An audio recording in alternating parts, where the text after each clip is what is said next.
High hello viewers, welcome to hit TV.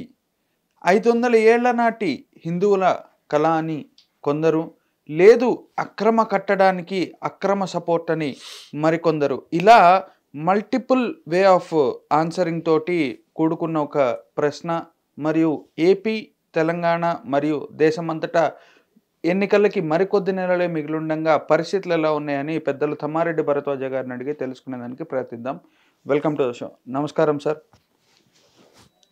Sir, కొంతమంది ఏమో మొదటిగా అయోధ్య టాపిక్ కనుక తీసుకుంటే, కొంతమంది ఏమో 500 ఏళ్ల నాటి హిందువుల ఆకాంక్ష అని, పౌరుషానికి ప్రతీక అని కొంతమంది అంటున్నారు. కొంతమంది ఏమో లేదు, ఇది అక్రమ కట్టడం, ఒక దుశ్చర్యకి పాల్పడి దాన్ని లీగలైజ్ చేసుకోవడం అనేది ఈ ప్రభుత్వాన్ని చూసే నేర్చుకోవాలని మరికొందరు. ఈ రెండింటి మధ్య సంశయంలో ప్రజలు ఎలా చూడొచ్చు మొత్తం అంశాన్ని? ప్రజలకి సంశయం ఏం అక్కర్లేదు. సంశయం అంటే మనం ఎలక్షన్ కోసం మనం కావాల్సినట్టు మనం మాట్లాడుకుంటూ ఉంటాం.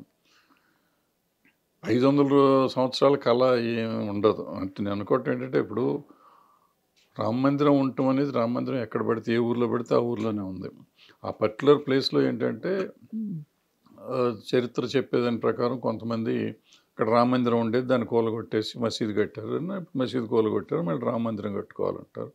పక్కన మసీదు కూడా కడుతున్నారు, అది తయారైపోతుంది, ఇది రెడీ అయిపోతుంది. సో ఇద్దరు కళ పండినట్టే, అటు ముస్లింల కళ పండినట్టే, ఇటు హిందువుల కళ పండినట్టే కళ అనుకుంటే. అంటే ఇప్పుడు మనకి భక్తులు లేకపోతే కొంతమంది హైందవ వాదులో లేకపోతే ఏమంటాం అది తెలీదు, అది అన్యాయం జరిగింది అనుకుంటారు. ఇప్పుడు ముస్లిం రాజ్యం వచ్చినప్పుడు డెఫినెట్గా ఈ దేశానికి అన్యాయం జరిగింది. బ్రిటిష్ రాజ్యం వచ్చినప్పుడు అన్యాయం జరిగింది. మొఘళ్ళు కానీ అంతకుముందు వాటెవర్ ముస్లిం రాజ్యం వచ్చినప్పటి నుంచి ఈ దేశంలో కొన్ని రకరకాల అరాచకాలు, అన్యాయాలు జరిగినాయి. అవి అయిపోయి మనం ముందుకు వచ్చేసి 800 సంవత్సరాలు అయిపోయింది. ముందుకు వచ్చాం. ఇప్పుడు వాళ్ళెవరు వీళ్ళెవరు చూస్తుంటే మొత్తం వీళ్ళంతా భారతీయులే. ముస్లిమ్స్ అవ్వచ్చు, క్రిస్టియన్స్ అవ్వచ్చు, ఇంకోళ్ళు అవ్వచ్చు. సో 500 ఏళ్ల కింద ఎవరో దుర్మార్గం చేశారు కాబట్టి ఆ దుర్మార్గాన్ని మనం చెయ్యాలి అనుకోవటం ఎంతవరకు సబబు అనేది కొంతమంది ఏమో వాళ్ళు అన్యాయం చేశారు కాబట్టి వాళ్ళకి ఇప్పుడు న్యాయం చేద్దాం అనేది. అది ఏమవుతుందంటే ఒక రకమైన ద్వేషభావం వాటికి పెరుగుతానికి అవకాశం ఉంటుంది. అది కాకుండా నిజంగా అక్కడ గుడి ఉంది, గుడి కట్టుకుంటాం అంటే నష్టమేం లేదు. ఇప్పుడు దాన్ని మనం సక్సెస్ అని చెప్పి దాన్ని బ్రహ్మాండంగా దాన్ని ఏదో ఒక ఈవెంట్ చేయాల్సినంత అవసరం లేదు. మనం ఇప్పుడు ఆల్రెడీ ఎన్నో రామ మందిరాలు కడుతున్నాం, అట్లా కట్టుకుంటే తప్పేం లేదు. మనకి అనుకున్నాము, మన మందిరాన్ని మనం కట్టుకుంటున్నాం అంటంలో తప్పేం లేదు. సో దానికి ఇంత హడావిడి చేయాల్సిన అవసరం లేదేమో అని నా ఫీలింగ్ తప్ప కట్టుకోవటం తప్పు లేదు, ఏమీ లేదు. ఇకపోతే కొంతమంది దుర్మార్గం, దుశ్చర్య లేకపోతే ఇది అంటున్నారు. డెఫినెట్గా ఎలక్షన్ స్ట్రాటజీ. ఎందుకు ఎలక్షన్ స్ట్రాటజీ అంటున్నానంటే, గుడి కడతాం తప్పు లేదు, కానీ ఇప్పుడు చేయటం. నేను ఇక్కడ మాకు తెలిసిన గుడి ఒకటి ఉంది ఇక్కడ మన హైదరాబాద్లోనే. టెంపుల్ కట్టేశారు మా ఫ్రెండ్స్ అంతా. విగ్రహాలు కూడా వచ్చేసినాయి. వచ్చేస్తే అది ప్రతిష్ఠిస్తానికి మొత్తం కంప్లీట్ చేస్తే కానీ కుదరదన్నారు. మధ్యలో కరోనా వచ్చి 2 సంవత్సరాలు ఆగిపోయింది. ఇప్పుడు మళ్ళీ కంప్లీట్ చేస్తున్నారు. ఆల్మోస్ట్ కంప్లీట్ అయిపోయింది నా లెక్క ప్రకారం. బట్ అంటే ఇంకా డీటెయిల్స్ కూడా కావాలి కంప్లీట్గా అని చెప్పి చేశారు. విగ్రహాలు ఉన్నాయి, ప్రతిష్ఠించేద్దామంటే ఒప్పుకోవట్లేదు, బ్రాహ్మణులు ఒప్పుకోవట్లేదు. ఏంటంటే కంప్లీట్ అయ్యేదాకా ప్రతిష్ఠించకూడదు అనేది వాళ్ళు చెప్తున్నారు. మరి ఇదే నిజమైతే మరి అక్కడ కూడా కంప్లీట్ అవ్వాలా? కరెక్ట్. హడావిడిగా ఇప్పుడు ఎలక్షన్ కోసమే కదా ఇవాళ చేస్తున్నారు అనేది నా పాయింట్. అది చేయకుండా ఉంటే బాగుండేదేమో. గుడి కడతాం తప్పు లేదు, రామాలయం అవ్వాలి. ఎంతోమంది, ఇప్పుడు నాకు ఇష్టం లేకపోవచ్చు, బట్ చాలామందికి ఇష్టం ఉంది. చాలామందికి రామాలయం కావాలనుకుంటున్నారు. వాళ్ళ ఇష్టం ఉన్నప్పుడు వాళ్ళ ఇష్టానికి ప్రత్యేకంగా కడతాం తప్పేం లేదు.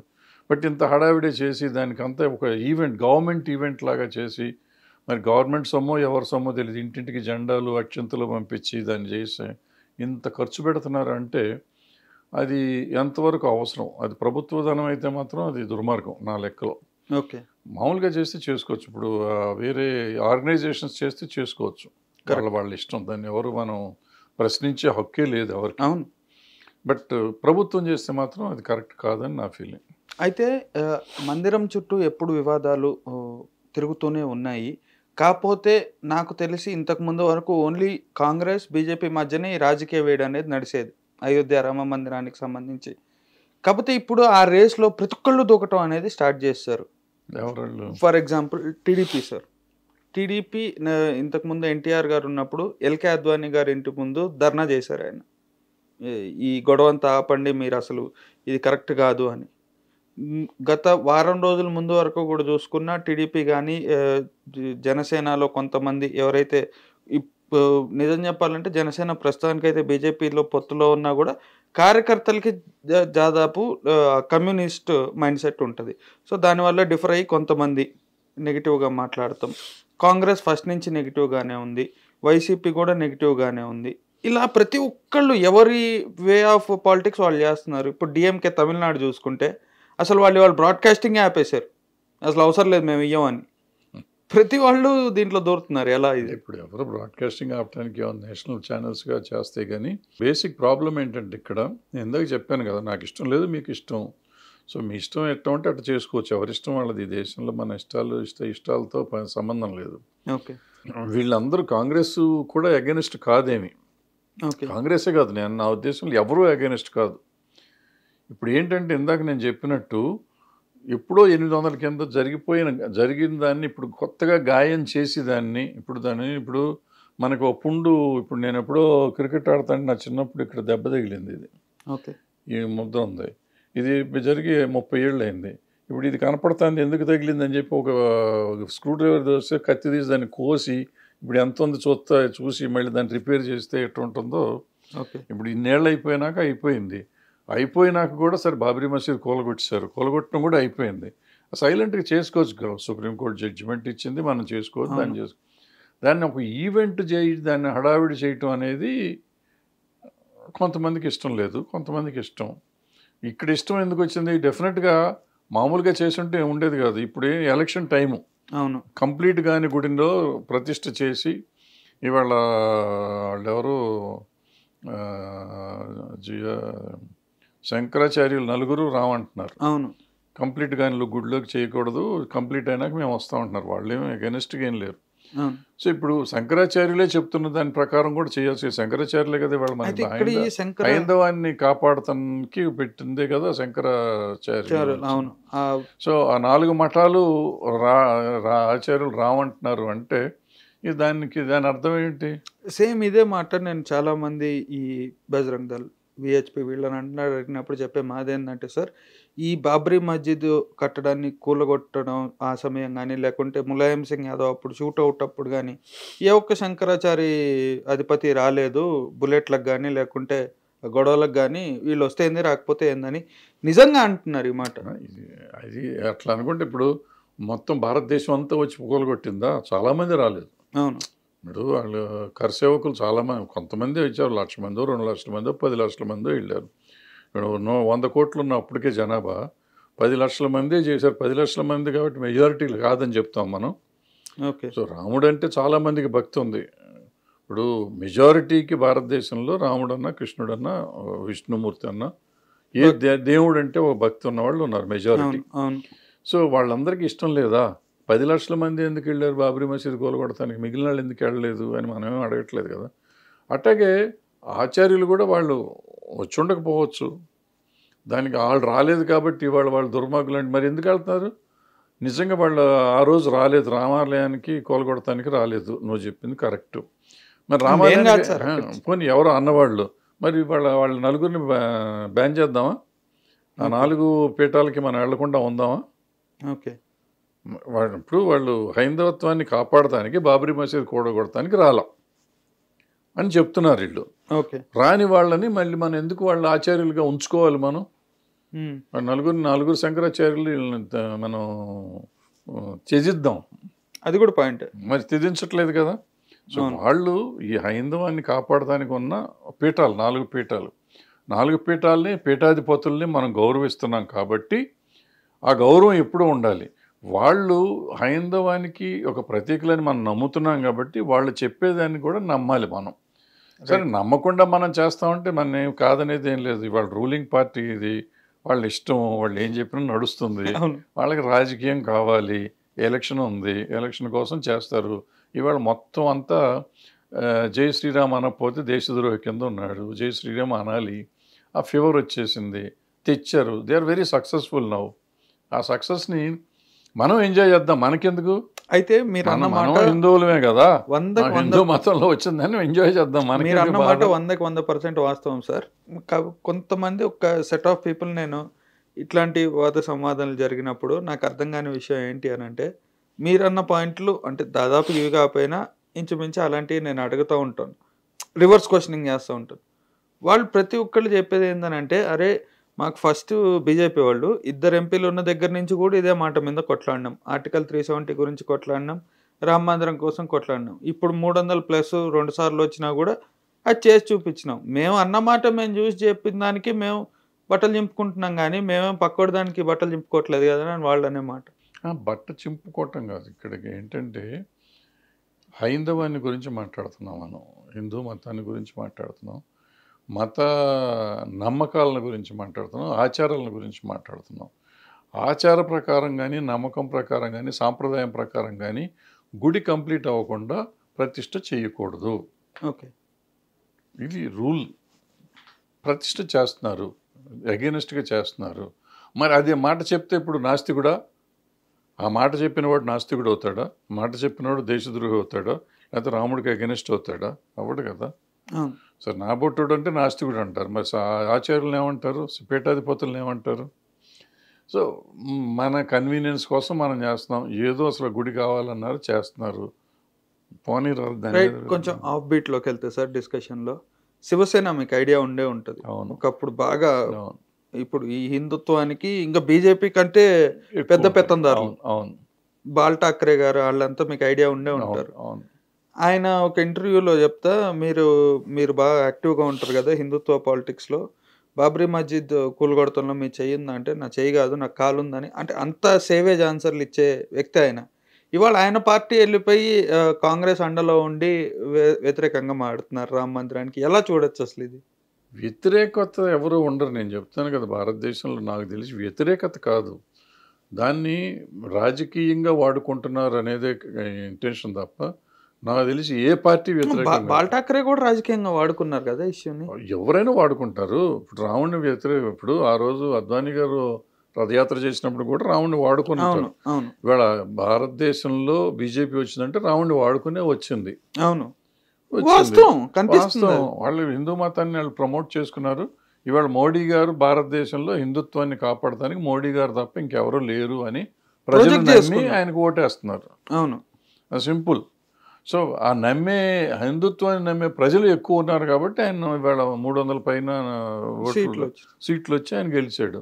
దాన్ని మనం డినై చేస్తానికి ఇంక మన చేతుల్లో ఏం లేదు. మనం ఎవరు, నాకు ఇష్టం లేకపోతే ఓటు వేసుకోకపోవచ్చు, ఓటు వేయకపోయినా కానీ ఆయన ప్రధానమంత్రి అవుతాడు కదా. అవును, దాని గురించి మాట్లాడి చొక్కాలు చించుకుంటూ వచ్చేది ఏముందా? ఏమి రాదు. అయితే ఇంకొక విషయం సార్, ఏపీ కాంగ్రెస్ అధ్యక్షురాలుగా షర్మిల గారిని నియమించడం జరిగింది AICC, all India Congress committee. ఇప్పుడు నిన్న కానీ షర్మిల గారి స్పీచ్ చూసుకుంటే ఇటు ముందు వెనక చూసుకోకుండా ఏ పేరు గుర్తొస్తే వాళ్ళని ఒక డోస్ ఇచ్చారు ఆవిడ. అటు చంద్రబాబు గారిని విమర్శించారు, జగన్ గారిని విమర్శించారు, పవన్ కళ్యాణ్ గారిని విమర్శించారు, అందరినీ విమర్శించారు రాజకీయ ధోరణి పట్ల. ఎలా చూడొచ్చు షర్మిల గారి స్టాండ్ని? అంటే నాకు ఆ షర్మిల గారి మాట విన్నాక ఇప్పుడే కాదు, ఈవెన్ ఆ రోజు జాయిన్ అయింది, ఢిల్లీ వెళ్ళి జాయిన్ అయిన రోజు కానీ నిన్న కానీ ఒక విషయం నాకు అర్థం కాల. ఆవిడ మణిపూర్లో జరిగిన ఇన్సిడెంట్ గురించి మాట్లాడింది. అక్కడ ఢిల్లీలో మాట్లాడింది, ఇక్కడ కూడా మాట్లాడిందో లేదో తెలియదు. 2 చోట్ల మాట్లాడారు. 2 చోట్ల మాట్లాడాను. మానవీయ కోణంలో మాట్లాడాలి మనం అక్కడ. ఇప్పుడు నేను మాట్లాడితే అక్కడ స్త్రీల మీద అత్యాచారం జరిగింది కాబట్టి మాట్లాడుతున్నాం. అత్యాచారం జరిగింది తప్పు అని మాట్లాడు. ఆవిడేమంటాను, క్రిస్టియన్ స్త్రీల మీద జరిగింది అంటే క్రిస్టియన్ స్త్రీల మీద జరిగితే తప్పు మిగతా వాళ్ళ మీద జరగవచ్చా? ఇక్కడ నాకు చిన్న ప్రశ్న సార్, ఆవిడ ఏఐసిసి ద్వారా నియమితురాలైన అధ్యక్షురాలు. ఏఐసిసి అంటే ఆయన ఎప్పుడు కాంగ్రెస్ అనేది బ్రిటిష్ వాళ్ళు పెట్టారు, బొంబుట్టినప్పుడు చరిత్ర అది. అలాంటి ఏఐసిసి అధ్యక్షురాలుగా, ప్రదేశ్ కాంగ్రెస్ అధ్యక్షురాలుగా ఉన్న ఆవిడ కూకీ అండ్ మీటై అనే 2 తెగలకి జరిగిన గొడవలు అయ్యి మణిపూర్వి. తెగలు అయినాయా ఇంకోటి జరిగింది అన్యాయం. ఫస్ట్ అవును, తప్పే, తప్పున్నర అది. సో జరిగిపోయిన దుర్మార్గం జరిగింది ఆ స్త్రీల మీద, చాలా అన్యాయంగా. చెప్పాలంటే బుల్డోజర్లు అక్కడ తిప్పాలి. దింపాలి. కానీ ఏదో జరిగింది జరగాల్సింది డెఫినెట్గా ఈ గవర్నమెంట్ రెస్పాండ్ అవ్వాల్సిన విధంగా రెస్పాండ్ అవ్వలేదు. అవును, అది నిజం. వాస్తవం. సో ఇప్పుడు ఈవిడ కూడా వచ్చినప్పుడు రెస్పాండ్ అవ్వలేదని చెప్పొచ్చు, కానీ క్రిస్టియన్స్ అనే పదం మళ్ళీ నొక్కి పెట్టడం అనేది తప్పు. అందులో ఆవిడ ఏఐసిసి, మీరు చెప్పినట్టు ఏఐసిసికి ప్రదేశ్ కాంగ్రెస్ ప్రెసిడెంట్. అవును, అంటే ఒక నేషనల్ పార్టీ లీడర్ అయ్యి ఒక కులాన్ని ఒక మతాన్ని గురించి మాట్లాడటం అనేది చాలా పెద్ద తప్పు, క్రైమ్ నా ఉద్దేశంలో. ఆవిడ అక్కడ మాట్లాడినాక ఆవిడని తీసుకొచ్చి మళ్ళీ ఇక్కడ చేస్తే ఇక్కడికి వచ్చి కూడా మళ్ళీ నేను మన క్రిస్టియన్ అని చెప్తాను. ఆవిడ ముఖ్యమంత్రి గారిని కూడా ముఖ్యమంత్రి కూడా క్రిస్టియన్ అని చెప్తాను. మళ్ళీ ఈవిడ నేను వైఎస్ షర్మిలా రెడ్డి అంటాను. మరి రెడ్డి అంటుంది, క్రిస్టియన్ అంటుంది, ఆవిడ ఏంటో తెలియదు. మరి క్రిస్టియనో రెడ్డో ముందు ఆవిడ తేల్చుకోవాలి. మళ్ళీ ఆయన బ్రాహ్మడు, ఆయన క్రిస్టియన్, కన్వర్టెడ్ బ్రాహ్మడు. మరి ఆయన బ్రాహ్మడా క్రిస్టియనా? ఇప్పుడు బ్రాహ్మడు అంటే ఇప్పుడు ఈవిడ కన్వర్ట్ అయిన వాళ్ళు మళ్ళీ క్రిస్టియన్, ఇప్పుడు రెడ్డి అని చెప్పుకుంటాను కదా, రెడ్డి తీసేయాలి కదా క్రిస్టియన్గా. మరి లా ప్రకారం తీసేయాలి కదా. మరి ఇవన్నీ కన్ఫ్యూజన్లు అనవసరం. ఇప్పుడు మన దేశంలో ఇవన్నీ చాలా స్మాల్ ఇష్యూ అసలు. ఫస్ట్ ఇది మాట్లాడకూడదు. బట్ ఆవిడ ఏఐసిసి ప్రెసిడెంట్ అయ్యింది కాబట్టి క్రిస్టియన్ అనే పదం ఎత్తటం అనేది చాలా తప్పు నా ఉద్దేశంలో. నేను ఖండిస్తున్నాను. అయితే ఇక్కడ ఇంకొకటి నాకు అర్థం కానిది ఏంటంటే సార్, ఏపీ ప్రజలకి లేకుంటే తెలుగు ప్రజలకి ఎస్పెషల్లీ సౌత్ ఇండియాలో చుట్టుపక్కల రాష్ట్రాల్లో ఏం జరుగుతుందోనే ఫరక్ పడదు. మా జిల్లా మా ఊర్లో ఏం జరుగుతుందో తప్ప, మా స్టేటు అంతే తప్ప తెలుగు ప్రజలే అంత పట్టించుకోరు. మాకు సరిపోద్దురా బాబు అన్న తలకాయ నొప్పులు 2 తెలుగు రాష్ట్రాల్లో ఉన్నాయి. అలాంటిది షర్మిల గారు మణిపూర్ని మాటికి ఇక్కడ తేవడం వల్ల ఏమైనా అడ్వాంటేజ్ ఉంటుంది అంటారా? అంటే ఇప్పుడు ఫస్ట్ పాయింట్ నేను దాన్ని ఏకీభవించను. తెలుగు ప్రజలు మాకు చాలని అనుకోవాలి. స్వాతంత్ర పోరాటం అప్పటి నుంచి చేసుకుంటూనే వచ్చారు. మనకి తెలుగు కావాలంటే పొట్టి శ్రీరాములు గారు చేసినప్పుడు తెలుగు భాషా ప్రయుక్త రాష్ట్రం చేశారు. మళ్ళీ తెలంగాణ కావాలన్నప్పుడు ఇట్ట చేశారు. తెలంగాణ సాయుధ పోరాటం 47 నుంచి 52 దాకా అప్పుడు తెలంగాణ ప్రజలు తిరగబడ్డారు. సో తెలుగు ప్రజలు సామాన్యమైన ప్రజలేం కాదు. తెలుగు ప్రజలు అవసరమైనప్పుడు వాళ్ళ తిరుగుబాటు ఎప్పుడంటే అప్పుడు చూపిస్తూనే ఉంటారు. సో వాళ్ళు పట్టించుకొని మనుషులు కాదు, ఫస్ట్ పాయింట్. సెకండ్ పాయింట్, ఆవిడ ఏంటన్నారు మీరు? ఆవిడ మాటికి మణిపూర్ అనేది క్రిస్టియన్గా మణిపూర్ అయితే తప్పు, మానవత్వంగా మణిపూర్ అయితే కరెక్ట్. స్త్రీల మీద జరిగిన అన్యాయాన్ని గురించి మాట్లాడాలనుకుంటే మణిపూరే కాదు, ప్రతి రాష్ట్రంలో జరుగుతుంది. కాశ్మీర్లో జరిగింది, యూపీలో జరిగింది, ఎంపీలో జరిగింది, హైదరాబాద్లో జరిగింది, బెజవాడలో జరిగింది, మెడ్రాస్లో జరిగింది. అది అప్పుడు పాత, ఇప్పుడు ఫ్రెష్గా జరుగుతూనే ఉన్నాయి. రోజు కూడా చోట జరుగుతూనే ఉన్నాయి. అన్ని రాష్ట్రాల్లోనూ జరుగుతున్నాయి. భారతదేశంలో ఉన్న ప్రతి రాష్ట్రంలోనూ జరుగుతుంది. ఇక్కడ అక్కడ అని లేకుండా జరుగుతుంది. జరిగిన వాటిని అన్నింటిని గురించి మాట్లాడాలి. మణిపూరు క్రిస్టియన్ అంటాం తప్పు. రైట్. అయితే ఇంకొక ఇక్కడ అర్థం కాని ప్రజలకు ఏంటి అని అంటే, టీడీపీ యాంటీ బీజేపీగా వెళ్తుంది. అంటే బయటికి కనిపించినా టీడీపీ యాంటీ బీజేపీ అని ఎవరు చెప్పారండి మీకు? వాళ్ళంతా ఒకటేనండి బాబు. ఓకే, కింద క్యాడర్కి అయితే ఆంధ్ర రాష్ట్రంలో ఉన్న పార్టీలు ఎక్సెప్ట్ సిపిఐ, సిపిఎం, కాంగ్రెస్ తప్పించి మిగిలిన అన్ని బీజేపీయే. ఓకే. సో ఇప్పుడు అక్కడ ఎట్టాగో వాళ్ళు ఎవరు గెలవరు. నేను చెప్పిన 3 పార్టీలు గెలవు. 25 సీట్లు ఎవరు గెలిచినా కానీ బీజేపీ గెలిచినట్టే. ఓకే, అందుకే బీజేపీ పట్టించుకోవట్లేదు. వైఎస్ఆర్సీపీ అవ్వచ్చు, తెలుగుదేశం అవ్వచ్చు, జనసేన అవ్వచ్చు, ఎవరైనా కానీ ఎవరు గెలిచినా కానీ వాళ్ళు ముగ్గురే గెలుస్తారు. వాళ్ళ ముగ్గురికే సీట్లు వస్తాయి. సో 25 బీజేపీ సీట్లు వచ్చేసినట్టు. సార్, సౌత్ ఇండియాలో కర్ణాటక కానివ్వండి, ఇప్పుడు రీసెంట్గా తెలంగాణ, 2 రాష్ట్రాల్లో కాంగ్రెస్ అనేది అధికారంలోకి వచ్చింది. దాదాపు నిస్సహాయ స్థితికి వెళ్ళిపోయిన కాంగ్రెస్కి ఒక చిగురాకులాగా ఉంది సౌత్ ఇండియా. అయితే కొంచెం కేంద్రం మీద బాగా అసమ్మతి ఉండి వ్యాక్యూమ్ క్రియేట్ చేసుకోగలిగే స్టేట్ను ఓన్లీ ఏపీ ఒక్కటే. ఎందుకంటే ఆ డిఎంకే ఏడిఎంకే నుంచి తమిళనాడు బయటకు రాదు, సిపిఐ నుంచి కేరళ బయటకు రాదు. ఓన్లీ ఉన్న ఒక్క స్టేట్ ఆంధ్రప్రదేశ్. 2 సెంట్రల్ పార్టీలు ఎస్పెషల్లీ తన చిగురు దశలో ఉన్నటువంటి కాంగ్రెస్ ఏపీలో ఉన్న ప్రభావం చూపుతాయి ఈ ఎలక్షన్స్లో. ప్రభావం అంటే ఈసారి చూపే ప్రమాదం ఉంది. అంటే తెలంగాణలో రేవంత్ రెడ్డి ఎట్లా అందరినీ ఒక తాటి మీదకి తీసుకురాగలిగాడో, షర్మిల ఒకవేళ అలా చేయగలిగితే, ఆవిడ చేయగలిగితే ఆవిడకి అడ్వాంటేజ్ ఏంటంటే, మామూలుగా అయితే ఆవిడ 0, ఆవిడకి ఏమీ లేదు. కానీ ఆవిడ రాజశేఖర రెడ్డి గారి కూతురు అవటం కానీ ఎంతో కొంత పెద్ద రాజకీయంగా ఆవిడకి పెద్ద పలుకుబడి లేకపోవటం ఆ రాష్ట్రంలో. సో ఏమవుతుందంటే వీళ్ళెవరికి ఈగో ఉండదు. ఈవిడేంటి అనుకునేవాళ్ళు అనుకోవచ్చు, బట్ అవును. సరే చేస్తారు కదా అని కాంగ్రెస్లో ఆ ఆనవాయితీ ఉంది, ఎవరు వచ్చినా వాళ్ళు పని చేస్తూ ఉంటారు. మళ్ళీ వీళ్ళందరూ కొంచెం ఈగో వదిలిపెట్టి ఎంత కాకపోయినా రాజశేఖర రెడ్డి గారు అమ్మాయి కదా అని అన్న వచ్చి కలిస్తే, ఓకే. ఇప్పుడు అది కాకుండా తెలుగుదేశంలో నుంచి, జనసేనలో నుంచి, వైసీపీలో నుంచి టికెట్లు రాని వాళ్ళంతా ఇందులో వస్తారు మళ్ళీ. అవును. సో వాళ్ళందరూ ఎంతో కొంత పవర్ఫుల్ పీపులే, డబ్బులు ఉన్నవాళ్ళు, పవర్ఫుల్ పీపుల్. మంది మార్బలం సో వాళ్ళంతా ఉన్నవాళ్ళు ఇటు వస్తారు. ఇటు వచ్చినప్పుడు డెఫినెట్గా కొంత ఓటింగ్ ఇది పెరుగుతుంది. 1%, 2% ఉన్నది ఇప్పుడు 5%, 10%కి వెళ్ళి ఆశ్చర్యపోవాలి. నేను అనే మాట ఇదే సార్, ఈ 5-10% ఏదైతే ఉందో మేజర్ చీలిక తీసుకొస్తుంది. ఎందుకనంటే ఒకప్పుడు పిఆర్పి చేసిన పనే ఇప్పుడు కాంగ్రెస్ చేయబోతుంది అనేది కూడా ఒక వాదన ఉంది. అంటే పిఆర్పి అనేది అప్పుడు పుట్టింది, కాంగ్రెస్ అనేది ఎప్పటి నుంచి నేను పుట్టక ముందు నుంచి ఉంది కదా. సో కాంగ్రెస్ పునర్జీవం కోసం ప్రయత్నం చేస్తుంది, అదేమో జీవం కోసం ట్రై చేసింది, పునర్జీవం కోసం ట్రై చేస్తాను. సో పునర్జీవం కోసం ట్రై చేసింది, ఎట్లా చేస్తుంది, అందుకే నేను అందరూ కలిసి చేసుకోమంటాను. ఓకే సార్, ఇంకొకటి కొంచెం నేషనల్ పాలిటిక్స్లోకి వెళ్తే భారత్ జోడో న్యాయ యాత్ర అని రెండో ఫేజ్ మొదలైంది. కాశ్మీర్ టు కన్యాకుమారి అయిపోయి అటు మణిపూర్ టు ముంబై స్టార్ట్ అయింది. ఈ వల్ల ఏమన్నా అడ్వాంటేజ్ ఉంటుంది అంటారు రాహుల్ గాంధీకి? రాహుల్ గాంధీకి కాదు కానీ డెఫినెట్గా దేశానికి మంచి అడ్వాంటేజ్ ఉంటుంది. అంటే ఎంతో కొంత కొంచెం మనకి కనువిప్పు కాగలి హిందుత్వం బారి నుంచి బయటపడాలంటే, అంటే హిందుత్వం బారి నుంచి బయటపడక్కర్ల, మన హిందుత్వంలో ఉండటంలో తప్పేం లేదు ఎవరైనా కానీ. ఓకే. కానీ దాన్ని ఒక రాజకీయం కోసం మత విద్వేషాలని పెంచుకోవటం, ఆల్రెడీ 75 ఏళ్ళైంది మనకు స్వతంత్రం వచ్చి, కొంచెం తగ్గి అంత కొంచెం మర్చిపోతున్న టైంలో మళ్ళీ పుండు మీద కారణంలాగా ఇది కొత్తగా స్టార్ట్ అయింది. ఇప్పుడు ఇది మళ్ళీ పోవాలి. ఈ మత విద్వేషాలు, కులాలు కూడా పెరిగిపోయినాయి.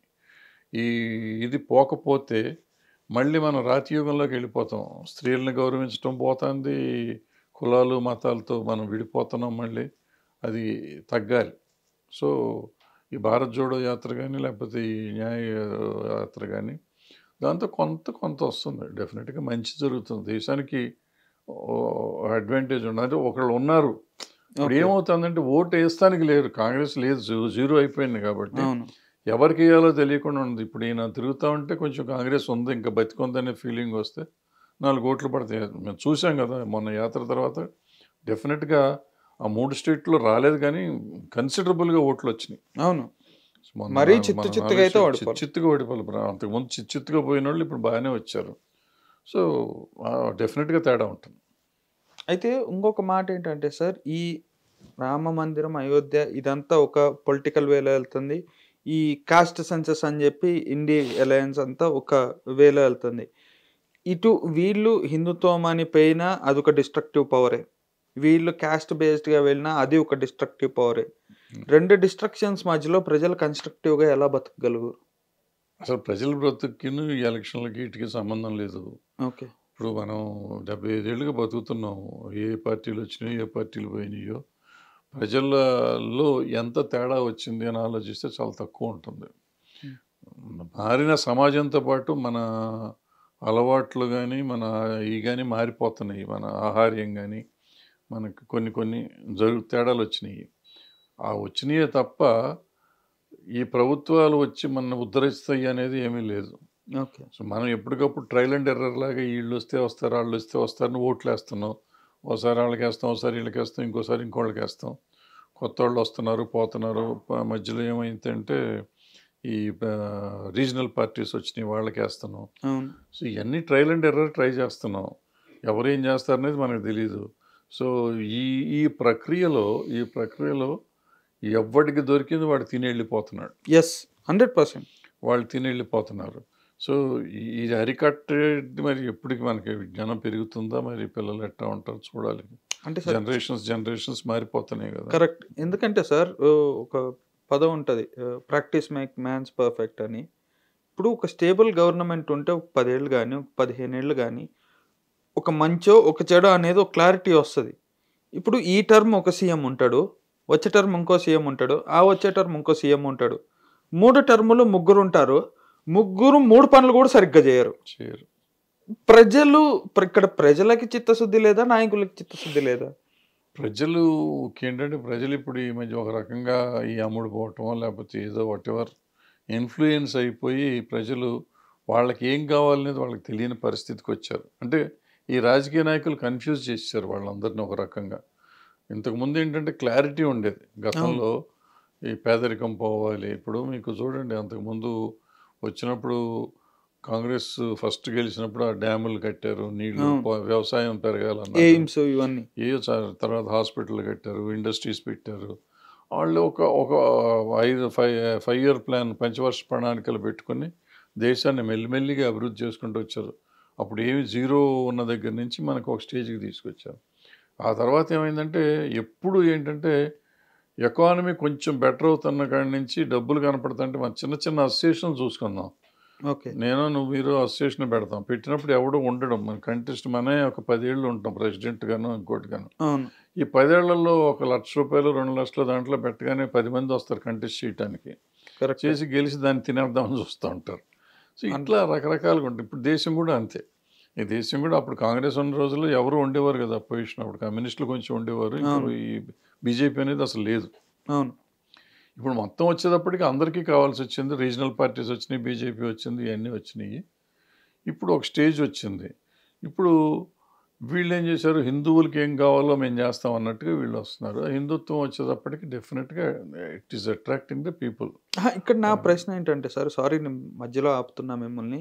ఇప్పుడు ఇన్ని రోజులు కాంగ్రెస్ అనేది వాళ్ళు సెక్యులర్గా ఉన్నారా లేకుంటే ఒక వర్గానికి సపోర్ట్ చేశారా అనేది మన ఇద్దరికంటే ప్రజలకి బాగా తెలుసు. అవును, ఇప్పుడు కాంగ్రెస్ అంతా మంచిది అని అనుకుంటే సోరాబాను కేసు వస్తుంది, చాలా ఉన్నాయి. ఇట్లా ఎవళ్ళ మంచోళ్ళు అంటలా, ఎవరిది కావాల్సిన చేశారు. ఇంత తెలిసి ప్రజలు మార్పుని ఎందుకు కోరుకోరు? మార్పు అంటే ఇప్పుడు ఆయన ఉంటాడు సార్, ఒక ఆయన ఖాన్ సార్ అని బీహార్లో ఒక ఆయన ఉంటాడు, 200కి ఐఏఎస్లు ఐపీఎస్లకి చదివిస్తుంటాడు.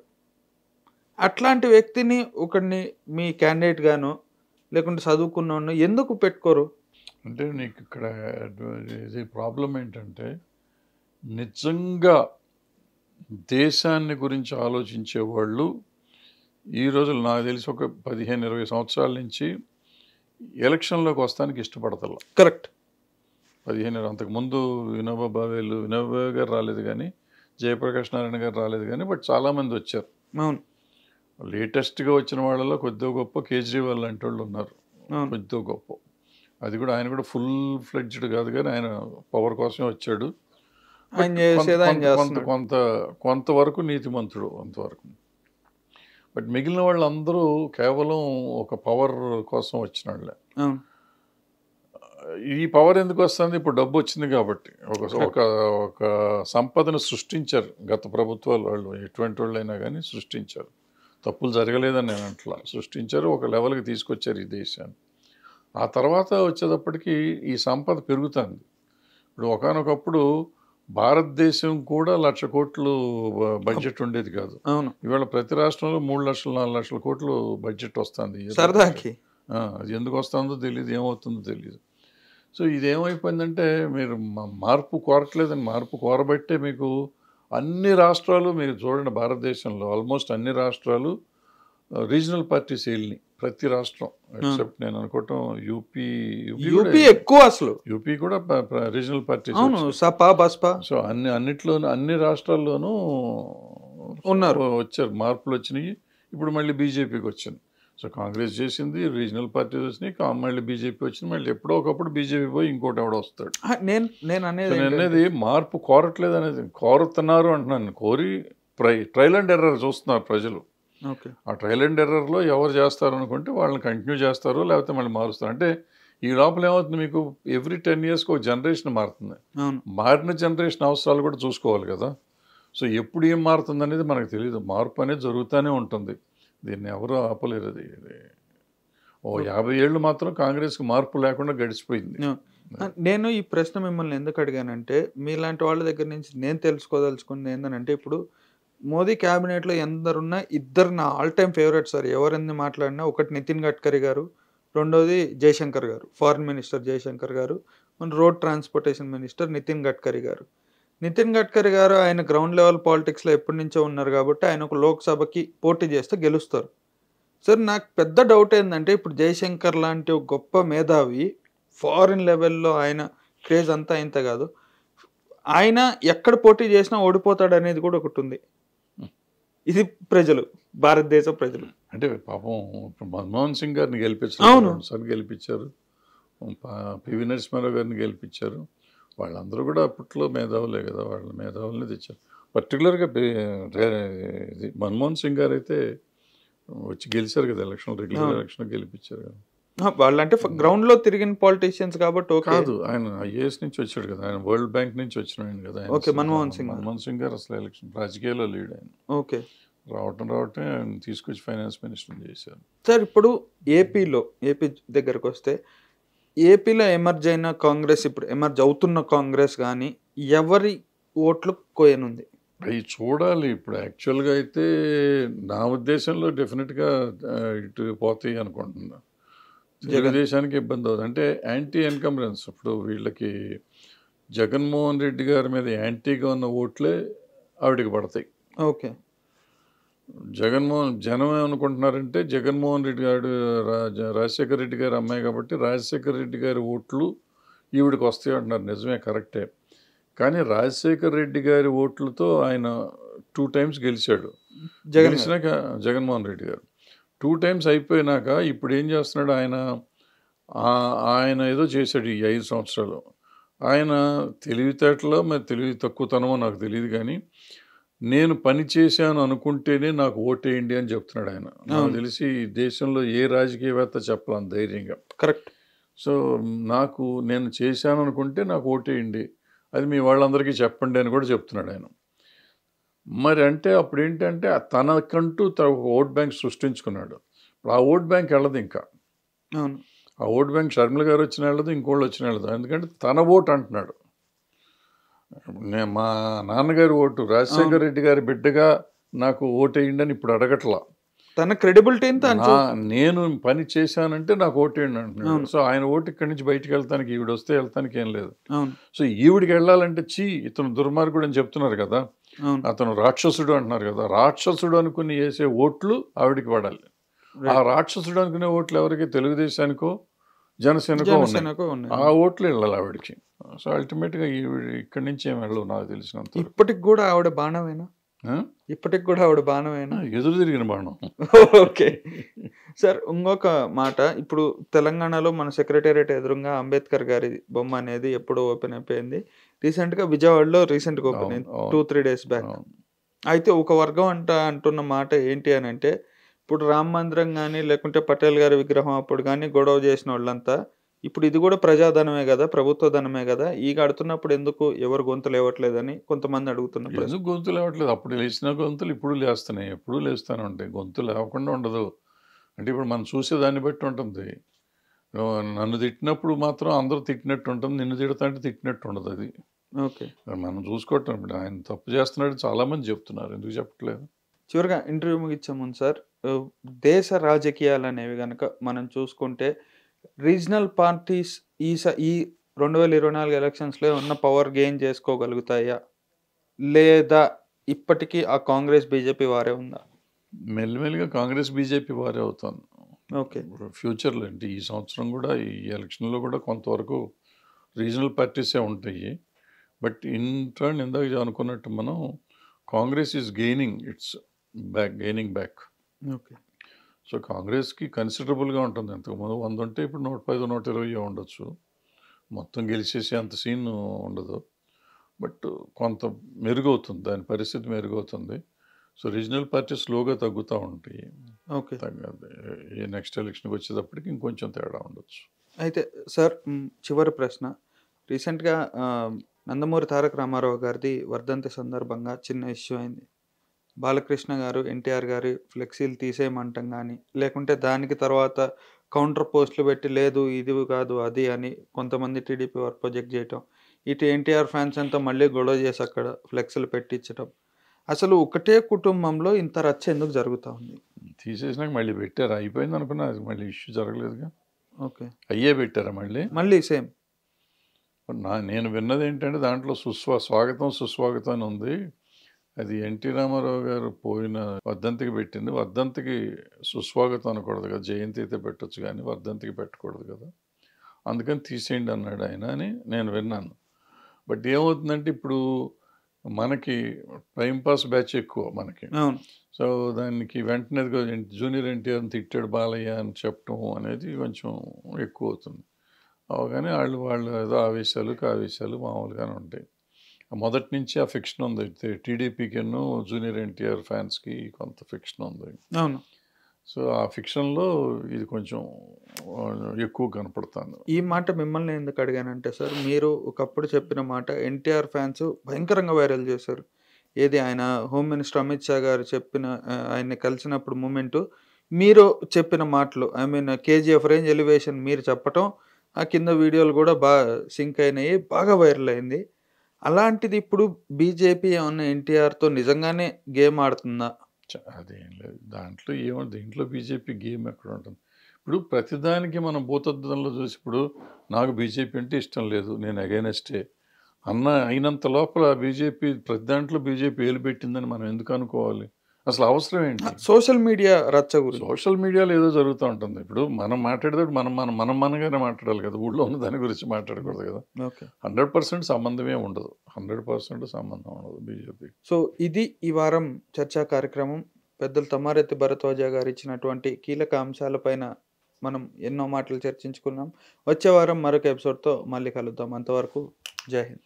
జై హింద్.